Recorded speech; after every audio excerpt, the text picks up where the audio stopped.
말씀은 시편 119편 65절에서 71절을 찾으셔서 우리 같이 읽겠습니다.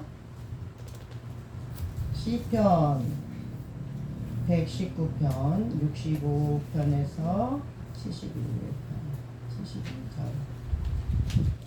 여호와여, 주의 말씀대로 주의 종을 선대하셨나이다. 내가 주의 계명을 믿었사오니 명철과 지식을 내게 가르치소서. 고난 당하기 전에는 내가 그릇 행하였더니 이제는 주의 말씀을 지키나이다. 주는 선하사 선을 행하시오니 주의 율례로 나를 가르치소서. 교만한 자가 거짓을 지어 나를 치려하였사오나 나는 전심으로 주의 법도를 지키리이다. 저의 마음은 살쪄 지방 같으나 나는 주의 법을 즐거워하나이다. 고난 당한 것이 내게 유익이라. 이로 인하여 내가 주의 율례를 배우게 되었나이다. 아멘. 오늘 그리스도의 형상이라는 제목을 붙여보았습니다.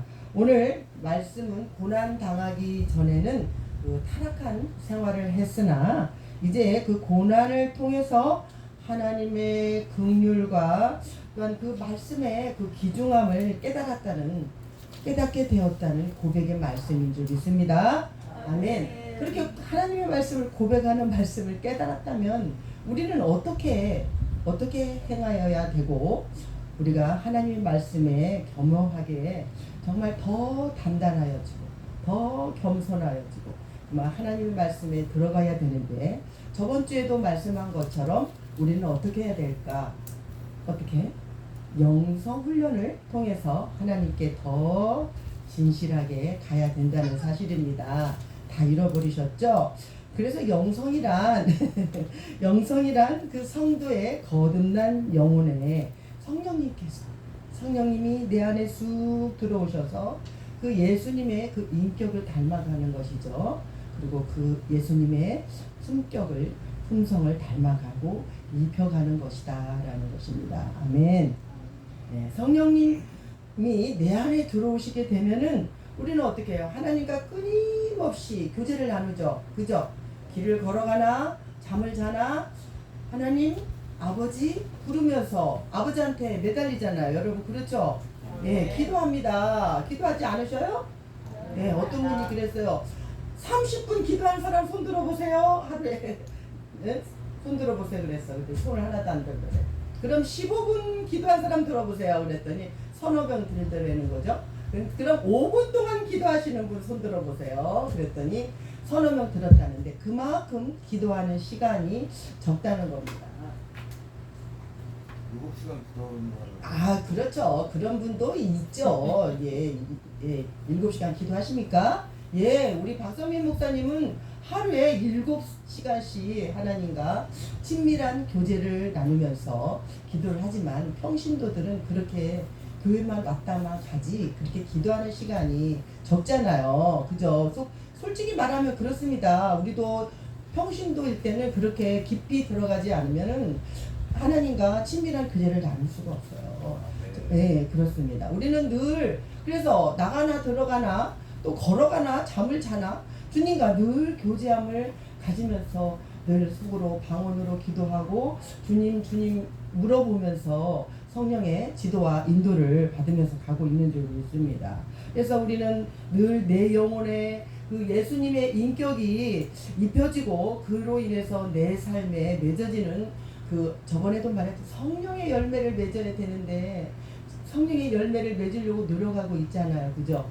예, 오직 성령의 열매는 사랑과 희락과 화평과 오래 참음과 자비와 양성과 충성과 온유와 마지막으로 절제. 우리가 절제를 또 많은 다 해서도 절제 못하면 어떻게 다 무너지는 거야. 마찬가지야.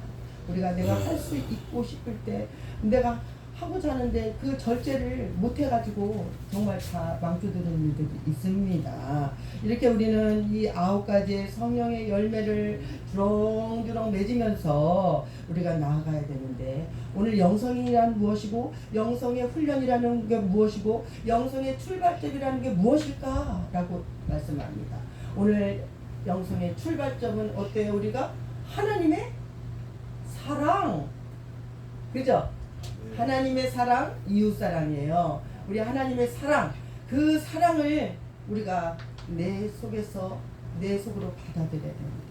주님이 나에게 예수님의 그 품성과 인격이 입혀지듯이 이 하나님의 사랑을 입어서, 보라, 아버지께서 어떠한 사랑을 우리에게 주사 하나님의 자녀라 일컬음을 얻게 하셨는고 우리가 그러하도다 라고 말씀합니다.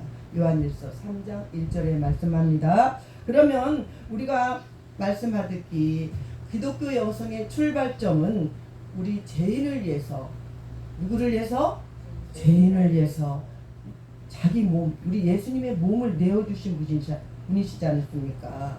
그게 하나님의 아가페의 사랑입니다.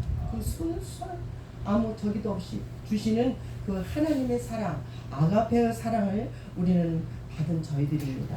오늘 그래서 하나님의 영성의 출발점은 하나님의 사랑으로 인해서 모든 사람과 합력하면서 사랑하면서 가라고 말씀하고 계십니다. 그래서 영성의 형성은 하나님의 사랑, 또한 그 인간의 영혼의 응답이다라고 말씀을 할 수가 있겠습니다. 그래서 우리가 한결같이 많은 영성가들이 많아요. 책을 읽어보면 영성가들이 엄청 많습니다. 이렇게 십자가의 성 요한처럼 우리가 하나님의 사랑에 대해서 강조하고 있는데, 그러면 우리가 어떻게 영성 형성을 그 과정에서 우리가 고난의 형태라고 아까도 말씀하신 것처럼 고난 당하기 전에는 우리가 타락한 생활에 임했었잖아요. 그러나 그 고난을 통해서, 수많은 고난을 통해서, 환경과 사건을 통해서 하나님을 만나고 보니 내가 또 하나님의 그 깨닫게 되었던 우리잖아요. 그죠? 67절에 말씀합니다. 고난 당하기 전에는 내가 그릇 행하였더니 이제는 주의 말씀을 지키나이다 말씀합니다. 그릇 행하였더니 뭐래요? 말씀을 벗어나 보니 그 고난이 정말 나에게 유익이었다는 말씀입니다. 오늘 고난의 저주로 정말 우리가 그 어떠한 고난은 나를 어떻게 해요? 사람을 값지게 하더라고요. 야, 왜 이런 고난을 받아야 돼? 내가 뭘 잘못했는데? 라고 정말 믿음이 들어가지 않을 때는 그렇습니다. 그러나 받고 보니 그렇죠? 받고 보니 이제는 그 고난이 너무나 값지더라는 말입니다. 내가 아까도 찬양할 때 내가 고백했잖아요. 우리 아들이 어제 엄마 부흥회를 하는데 엄마를 생각하니까 눈물이 막 나더라는 거야. 엄마가 그동안 고생하고 막 그랬던 것들이 엄마 그 안에서 정말 하나님 잘 이기고 여기까지 온 것을 생각하면서 엄마를 생각하면서 눈물이 나다는 거예요. 그렇게 나를 인정해주는 가까운 사람이 있구나 생각하니까 그 고난을 통해서 내가 그 고난이 없고 누를나라 살았다면은 아들이 나를 인정해 주겠어요? 인정해주지 않아요. 세상 쪽으로 나가서 살았다면은 정말 나를 인정하지 않았을 텐데, 그래도 엄마가 엄마의 자리를 지키고 그 어려운 환경에서도 엄마의 기도하는 모습을 보고 새벽에 나가서 엄마가 기도하는, 어릴 때 그 기도하는 모습을 봤어요. 애들이 다. 그러니까 그게 너무 감사하더라는 거예요. 감사하고 엄마가 나를 위해서 이렇게 헌신하고 나를 이렇게 키워주셨구나. 그래서 감사하다고 어제는 눈물이 막 났대. 눈물이. 나도 그 말 들으니까 뭉클해지더라고요. 그렇듯이 우리 고난은 값진 것입니다. 그리고 나를 단단하게 만들더라고요. 나라는 사람은 굉장히 연약한 사람이었어요. 지금도 연약하지만 옛날에는 진짜 연약해요. 누구 말만 들어도 그게 용납이 안 되고 마음이 여려가지고 그랬었는데, 이렇게 차츰 이 말씀이 들어가고 영성적으로 살려고 노력하고 하나님과 늘 교제하다 보니까 내가 강해지더라고요.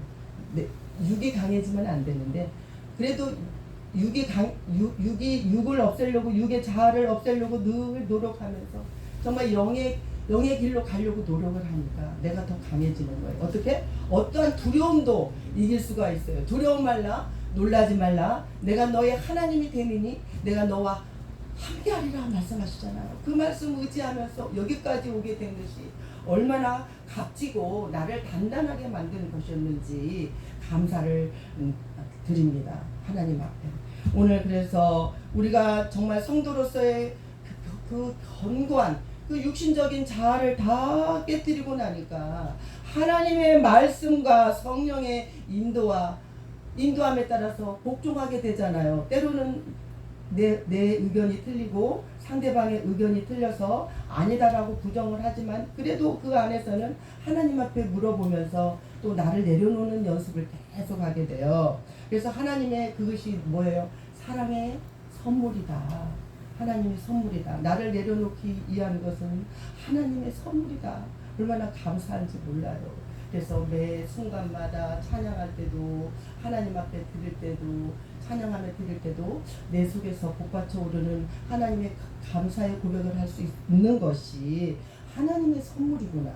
하나님의 사랑의 선물을 나는 받은 사람이야. 그러니까 얼마나 어때요? 행복해요? 안 행복해요? 행복합니다. 그래서 고난을 통해서 정말 그리스도의 형상, 아직까지는 안 되었지만 그래도 그리스도의 형상을 닮아가도록 나를 연단시키고 성장시키시는 우리 하나님을 감사합니다. 오늘 71절에도 말씀합니다. 고난 당한 것이 내게 유익이라 이로 인하여 내가 주의 율례를 배우게 되었나이다. 말씀합니다. 오늘 107절에도 말씀합니다. 나의 고난이 막심하오니 여호와여 주의 말씀대로 나를 소성케 하소서라고 말씀합니다. 오늘도 히브리서 5장 13절에도 말씀하시고 계십니다. 너희 중에 잘 아시는 말씀이에요. 너희 중에 고난 당하는 자가 있느냐? 저는 기도할 것이요. 또 즐거워하는 자가 있느냐? 오케이. 찬송할지라. 예, 우리가 정말 고난 당하는 자가 있느냐? 기도하고 즐거워하는 자가 있느냐? 찬송하라고. 찬송 가운데 있으니까 그 어떤 것도 이길 수가 있더란 말입니다. 찬송할 때 악한 것이 물러가요. 찬송할 때 마귀가 물러가는 것을 볼 수가 있습니다. 내 마음이 즐거워지잖아요. 찬송하게 되면 내 마음이 어때요? 즐거워져요. 가끔 어깨도 흔들어요. 다리도 흔들어요. 다리도 움직여 보기도 합니다. 그렇듯이 정말 즐거워하는 자가 있느냐? 찬송할 것이다 라고 말씀합니다. 오늘 베드로전서 4장 1절에도 말씀합니다. 그리스도께서 이미 육체의 고난은 받으셨으니 너희도 같은 마음으로 갑옷을 입으라. 이는 육체의 고난은 받은 자가 죄를 그쳤음이니 그랬습니다. 그리스도의 고난을 통하여서 우리는 구원받은 그리스도인입니다. 고난 받을 우리가 각오를 해야 돼요. 우리가 국제배대 신학교를 이렇게 이끌어가는 것도 복음의 길로 인도하는 것도 또한 주사랑 예비처를 위해서 우리가 준비하고 또한 이렇게 가는 길도 우리가 정말 그 고난 받을 각오를 해야 되겠더라고요. 정말 저번에도 말씀했잖아요. 그죠? 마음의 자세를 가지라고 그랬잖아요. 마음의 자세를 가지고 구원의 확신을 가지고 또한 의의 흉배를 심장으로 정말 그리스도의 심장으로 정말 믿음의 방패를 붙이고 허리에 띠를 띠고 또한 말씀으로 이 마지막 때를 잘 준비하는 저와 여러분이 되기를 원합니다. 아멘. 우리는 이렇게 돼야 돼요. 우리가 준비하지 않으면 우리는 마귀한테 그냥 넘어지더라고요. 우리가 준비하면서 말씀으로 준비하면서 마지막 때를 준비하는 우리가 하나님께서 보시고 기뻐해 주실 줄 믿습니다. 아멘. 오늘 고난은 우리의 성도들의 그 환경과 우리 어떤 사건을 통하여서 우리가 온갖 고난을 받지만 우리가 그 고난을 통하여서 우리가 정말 하나님 그 고난의 필수 과목인 고난의 학과 저번에도 말씀하셔서 고난의 학과를 넣어야 된단 말이에요. 고난의 학과 영성을 통해서 이 고난의 길을 우리가 깎으면서 망치로 부수면서 내 자아를 부수면서 하나님께 나아가는 길인 줄 믿습니다. 아멘. 그러므로 인해서 우리가 하나님을 더 알아가게 돼요. 어떻게 고난이 없으면 하나님을 알아가겠어요? 세상 사람들은 나아가서 고난이 오면 어떻게 해요? 술 한잔 먹어요. 친구들과 앉아서 술 한잔 먹고 돼지고기 삼겹살 구워가면서 먹습니다. 아, 웃는 분이 계시네. 옛날에 그랬었던가 봐요. 그렇죠. 그렇게 하지만 우리는 이 고난을 통해서 하나님 앞에 더 간절히 아버지 하면서 하나님을 더 알아가려고 노력하면서 기도하면서 말씀을 보면서 또한 또 영성적인 책을 보면서 주님과 늘 동행하고 가는 줄 있습니다. 오늘 67절에도 말씀하잖아요. 고난당하기 전에는 내가 그릇 행하였더니 이제는 주의 말씀을 지키나이다 말씀합니다. 우리가 이제는 정말 말씀을 지키나이다. 이제 의젓한 사람이 되어야 돼요. 늘 부족하고 연약한 사람이 아니라 의젓한 사람으로 서야 됩니다. 이제 의젓하고 깨달음이 있는 그 순종의 자세로 우리는 나아가야 되는 줄 믿습니다. 아멘. 오늘 69절에도 교만한 자가 거짓을 지어 나를 치려 하였사오나 나는 전심으로 주의 법도를 지키나이다 그랬습니다. 우리가 악을 손으로 이기려 하나 어때요? 때로는 악을 손으로 정말 좋게 좀 만들어 보려고 노력을 하잖아요. 그러나 우리가 감정이 북받쳐 오르면 어때요? 먼저 소리가 높아져. 소리가 높아서 내 의가 높아서 감정의 분노를 절제하지 모르는 그런 사태를 만나고 맙니다. 그러나 우리가 성숙한 성도는 어때요? 성숙한 성도는 고난 속에서도 풍파를 잘 견고하게 이기면서 나아가는 저와 여러분이 되기를 원합니다. 아멘. 71절의 마지막에 고난당한 것이 내게 유익이라 이로 인하여 내가 주의 율례를 배우게 되었나이다. 그래서 고난은 성도를 성숙하게 만들죠. 아멘. 오늘 아침에도 말씀하셨듯이 오늘 고난은 성도를 성숙하게 만듭니다. 그래 우리가 고난을 거치지 않는 사람은 마치 어때요? 철부지와 같은 어린아이와 같아요. 그러나 사람들은 주의 법이 무겁고 어려운 것으로만 여기지만 본문에 오늘 70절에 말씀하잖아요. 저의 마음은 살쪄 지방 같으나 나는 주의 법을 즐거워하나이다 됐습니다. 고난당한 것이 내게 유익이라고 말씀하시잖아요. 고난당한 것이 내게 유익이라 천천 금은보다 승하니라 72절에 말씀합니다. 이제 우리 결국 이제 고난이 나를 정말 저와 여러분들을 강하게 담대하게 만들어가고 있습니다. 어떻게 하면 내가 이렇게 할 수 있을까? 이렇게 말씀을 자꾸 봐야 되고 말씀을 자꾸 읽어야 되고 또한 그 말씀에 순종하려면 말씀 속으로 들어가야 된다는 사실입니다. 우리가 말씀을 모르면 이 어떠한 순종도 어떠한 복종도 할 수 없다는 것을 알았습니다. 오늘 우리 주사랑 예비처 이제 더 많은 일들을 우리에게 허락하실 텐데 우리가 어떻게 하면 우리가 정말 강하게 쓰임 받을 수가 있을까 생각해 봅니다. 오늘 이제 고난을 통하여서 정말 감사함으로 통하는 사람만이 신속한 영적 성장을 경험할 수가 있을 줄 믿습니다. 아멘. 우리가 영으로 살아가는 자가 되어야 되겠죠. 그렇게 하려면 영적인 정말 성장을 정말 늘 경험하면서 주님과 늘 교제하면서 고난을 두려워하지 말고 오히려 하나님은 우리를 돌보시는 기회이다라고 생각하면서 이 어려운 이 시점을 통해서 내가 이 어려운 고난을 통하게 되면 이제 앞으로의 모든 일들이 주님과 정말 천국 백성이 되기하여서 날마다 가고 있구나. 정말 이것을 쌓아가고 있구나 생각할 때 우리는 정말 감사한다면 한 단계 업그레이드 되어서 정말 한 단계 넘어가서 세상을 이기고 제약을 이기고 나를 이기고 정말 살아갈 수가 있다는 겁니다. 그렇게 될 때 그리스도의 장성한 분량에 충만한 때까지 이르는 저와 여러분이 될 줄 믿습니다. 아멘. 오늘 고난을 감사로 여기면서 지금 현재 나에게 닥쳐진 그 환난과 고난을 통해서 하나님께 기쁨으로 나아가는 저와 여러분이 되기를 축원하옵나이다. 아멘. 감사합니다. 기도하겠습니다. 하나님 아버지 감사합니다. 이 시간 우리의 마음의 문을 열어주시고 오늘 영혼의 영성을 덧입혀 주시기를 원하옵니다. 그리하여서 세상을 이기고 나를 이기고 죄악을 이기는 귀한 믿음의 아버지 일꾼들이 다 되게 하여 주시옵소서. 오늘 본문의 말씀을 통하여서 이제 우리가 고난 당하기 전에는 아버지 하나님 타락한 생활을 했으나 이제는 우리가 고난을 통하여서 하나님의 그 긍휼하심과 그 말씀 의지하여서 그 말씀이 얼마나 귀중한지를 깨달아 하나님 정말 늘 나아가는 저와 여러분이 되기를 고백하는 심령으로 말씀을 전하였습니다. 이 말씀이 내 말씀이 되게 하시고 나에게 내 말로 들려져서 주님과 늘 동행하는 귀하고 복된 자녀들이 다 되기를 소원하며 예수 그리스도 이름 받들어 감사하며 기도드리옵나이다.